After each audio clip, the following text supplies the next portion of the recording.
Жас маман жобасы Жамбылда сәтті жүзеге асырылуда. Мәселен, Тараз сервис және технология колледжінің оқу өндірістік шеберханаларында дайындалған аспаздық жартылай фабрикаттар мен кондитерлік өнімдер шаһардағы 15 әлеуметтік дүкенге сатылымға қойылады. Айта кетейік, игі бастама Тараз әлеуметтік кәсіпкерлік корпорациясының қолдауымен іске аспақ. Әсел Ишанбек әңгімелейді.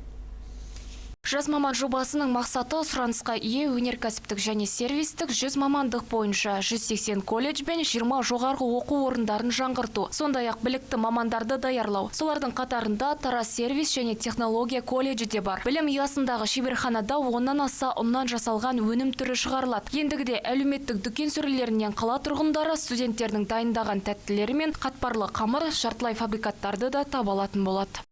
Енді біз СПК-да 15 павильон бар. Бүгін бірінші күн біз осы смарттың қасындағы павильонға продукциямызды қойдық. Енді осы 14 басқа павильонға тоже бірлесіп осындай продукцияның бәрін шығарамыз. 5-6 колледжбен мүмкін біз жұмыс істейміз. Қазір енді бірінші осы сервис және технология колледжбен жұмыс істеп жатырмыз. Жоспар бойынша колледж базасында күніне 100 келі кондитерлік өнімдер мен жартылай фабрикаттар өндірілетін болады. Егер сұраныс артар болса, тауарлар әлеуметтік дүкендермен қатар өзге де сауда орындарына да жөнелтіледі.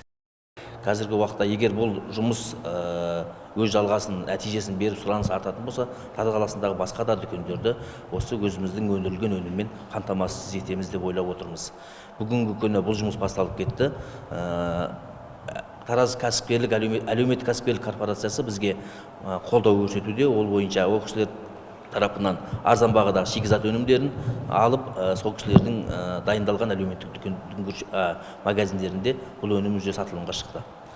Айта кетейік, оннан жасалған өнімдерді 3-ші курс студенттермен 8 аспаз дайындайды. Оларға жалақы төленіп отырады. Басты міндет жастарды еңбекке баулу арқылы табыс табуға үйрету дейді мамандар. Әсел Ишанбек, Сұлтан Жорабай, Мейірбек Сауранбай, 7-News.